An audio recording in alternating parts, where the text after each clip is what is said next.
आप सब पर सलाम थी। मैं यासिर रशीद हूँ और आप मेरा वीलॉग देख रहे हैं। नाज़रीन, पाकिस्तान के सियासी मंजरनामे में आज जो मुलाकात हुई और जो मुलाकात रऊफ़ हसन साहब ने बैरिस्टर गौहर के हमरा जाके इमरान खान से अडयाला जेल के अंदर की है, उस मुलाकात में आइंदा की हिकमत अमली की जहाँ पर बात हुई है, वहाँ पर मौलाना फजलुर रहमान से कल रात जो इनकी मुलाकात हुई और जिस मुलाकात में मौलाना फजलुर रहमान को एक साथ चलने का मशवरा जो दिया है और मौलाना ने उसको कबूल जो किया है तो कुछ शराइत की बुनियाद पर किया। मौलाना ने कहा है कि आप एक ऐसी कमेटी को तश्कील दें जो बाइख्तियार हो, वो कमेटी जिसके साथ हम बात करें और उसी पे ही मिनवन अमल किया जा सके। ये ना हो कि बाद में उस कमेटी के कुछ तहफ़्फ़ुज़ात जो हैं वो फिर हमारे सामने आना शुरू हो जाएं, या वो कमेटी जो है उसके पास कुछ इख्तियारात ना हो जिसकी बिना के ऊपर वो कल को आके ये कहे कि हमने अभी बातचीत करना थी और बातचीत के तनाजुर में अभी फैसले नहीं हो पाए।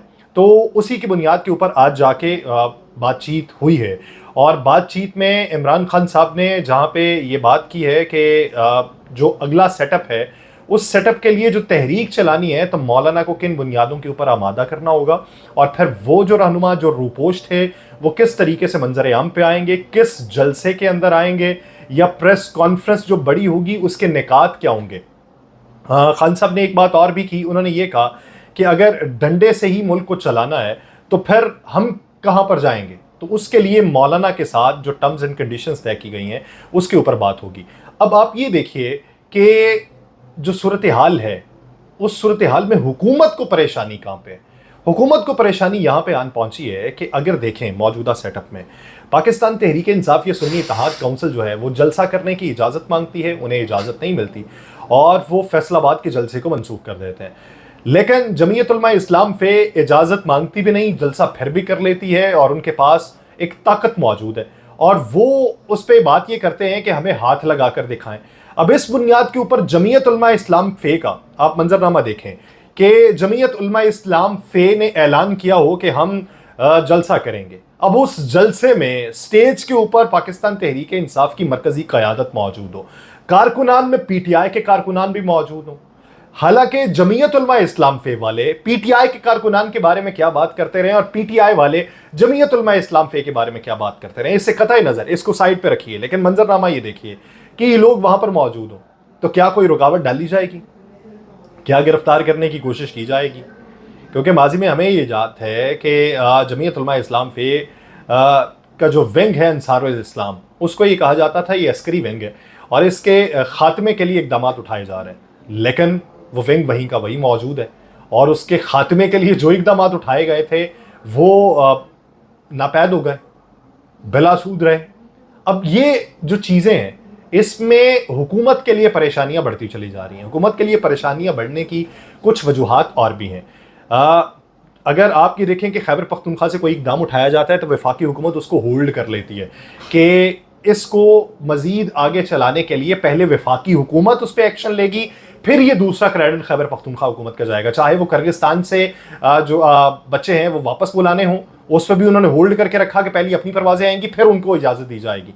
अब ये पूरे सिनेरियो में आईएमएफ की दी गई डिमांड के ऊपर और उनकी शराइत के ऊपर आपको बजट को तरतीब देना हो, क्योंकि आईएमएफ की टीम पाकिस्तान के अंदर मौजूद है, इनके बेशुमार सेशंस हो चुके हैं जिसमें इब्तदाई तौर के ऊपर गैस की कीमत के अंदर इजाफा किया जाएगा।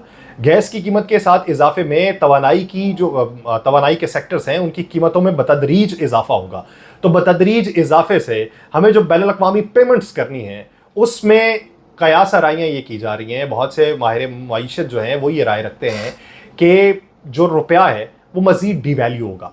अब रुपया डीवैल्यू होता है तो कीमतों में मज़ीद इजाफा हो जाएगा। बहुत सारे लोग ये बात करते हैं कि जी आपको किस चीज़ की हिरस है, इस वक्त लोगों को रोटी दस्तयाब है, वो रोटी खा रहे हैं, आप पता नहीं किस दुनिया के अंदर रहते हैं कि आपको इस हुकूमत से इतनी एलर्जी हो चुकी है कि आप इनके खिलाफ ही सारी बातें रिपोर्ट करते रहते हैं। लेकिन सवाल ये पैदा होता है कि 17% महंगाई की बात करते हैं कि जी हमने 33% या 37% महंगाई से पाकिस्तान की महंगाई को 17% के ऊपर लेके आ गए। अब एदाद शुमार हमें मालूम नहीं पड़ते कि ये 17% महंगाई हुई किस तरीके से, यानी ये नीचे किस तरीके से आई है।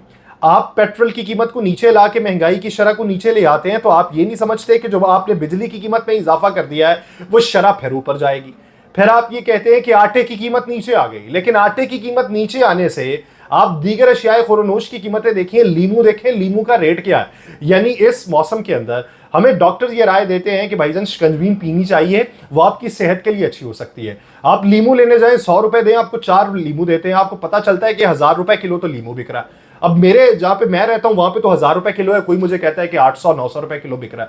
اب یہ اندازہ لگائیں کہ آپ ایک زرعی ملک ہوتے ہوئے بھی اس قیمت کے اوپر چیزیں خریدیں گے.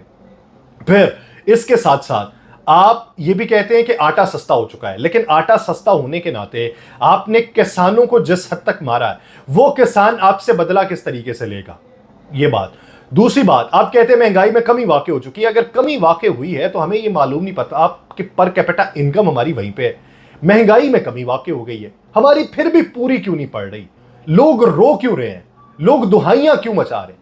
یعنی اس وقت تعلیمی اداروں میں آپ چلے جائیں تو تعلیمی سیکٹرز میں جس حد تک انفلیشن بڑھ چکا ہے، دوسری طرف چھوڑیے تعلیمی سیکٹر میں جس حد تک انفلیشن بڑھا ہے، وہاں پہ جو بچوں کی فیس ہے اس میں جس حد تک اضافہ ہوا ہے، کتابوں کی خرید میں جس حد تک اضافہ ہوا ہے، ٹرانسپورٹ میں اس کے کرایوں کے اندر آپ نے پیٹرول کی قیمت کم بھی کر دی. ہم پاکستان تحریک انصاف کے دور میں دیکھا کرتے تھے کہ اگر پیٹرول کی قیمت کم ہوتی ہے تو اس کے ساتھ ٹرانسپورٹرز ایسوسی ایشن پہ دباؤ ڈالا جاتا تھا کہ آپ فوری طور پہ قیمت کو کم کریں گے. لیکن کرایوں کے اندر کمی واقع نہیں ہو رہی. جب کرایوں کے اندر کمی واقع نہیں ہوگی تو انفلیشن ریٹ کہاں پہ پہنچے گا؟ تو یہ ساری پریشانیاں حکومت کو بھگتنا پڑیں گی.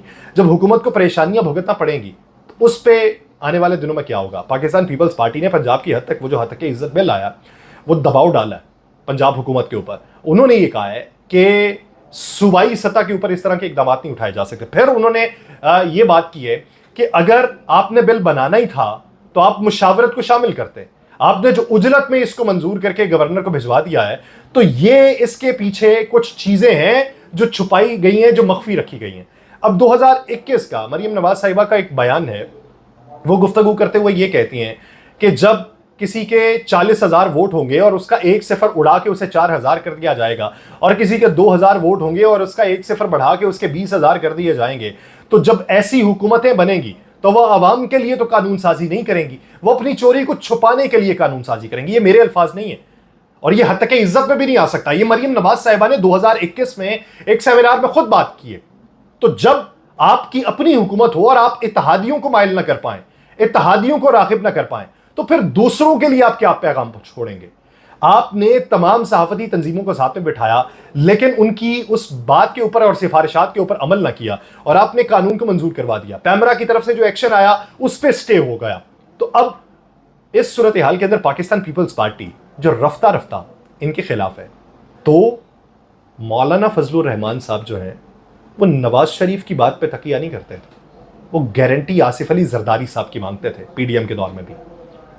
حالانکہ جب شوکاز نوٹس بھی ہوا تھا پی ڈی ایم کو تو اس میں بھی بلاول بھٹو زرداری صاحب کی ایک وہاں پہ رکاوٹ تھی، آصف علی زرداری صاحب کی نہیں تھی. اور آصف علی زرداری صاحب نے اس وقت یہ دیکھا تھا کہ اس وقت پی ڈی ایم کی جد و جہد کا کوئی نتیجہ نہیں نکل رہا، تو اس لیے وہ خاموشی اختیار کر کے چلیں، جس طریقے سے معاملات چل رہے ہیں چلتے ہیں. اب اس صورتحال کے اندر جب نواز شریف صاحب بھی، ان کا حلقہ بھی بیانات کیا دے رہا ہے، یعنی رانا ثناء اللہ صاحب وہ یہ کہیں کہ جب بات خواجہ سراؤں تک کان پہنچے تو پھر صلح ہی کر لیں، تو جب وہ ان کا مشاہد حسین سید صاحب کی آپ گفتگو سن لیں، جو قریبی رفقار ہے نواز شریف صاحب کے، ان کی گفتگو سنیں تو وہ کیسی ہے. اب ایک ایسے وقت میں اگر نیا سیٹ اپ تشکیل پا رہا ہوں، بیک ڈور ڈپلومیسی جو مولانا فضل الرحمان صاحب سے کھلے عام چل رہی ہے وہ کسی اور کے ساتھ یعنی پردے کے پیچھے چل رہی ہو، تو مشکلات کس کو پیش آئیں گی؟ میاں شہباز شریف صاحب اور ان کے حلقے کو زیادہ آئیں. اگر ان کو مشکلات درپیش آتی ہیں تو فائدہ کون اٹھائے گا؟ وہی فائدہ اٹھائیں گے جو مجموعی طور پہ پریس کانفرنس کرتے ہوئے دکھائی دیتے ہیں. لیکن ہماری اس میں گزارش یہ ہے کہ عوام کا فائدہ ہونا چاہیے، عوامی مفادات پہ فیصلے ہونے چاہیے. تو جو بھی ایگریمنٹ ہونے چاہیے وہ بھی عوامی مفادات پہ، نہ کہ اپنی سیاست کو بچانے کے لیے. مجھے دیجیے اجازت، اللہ نگہبان.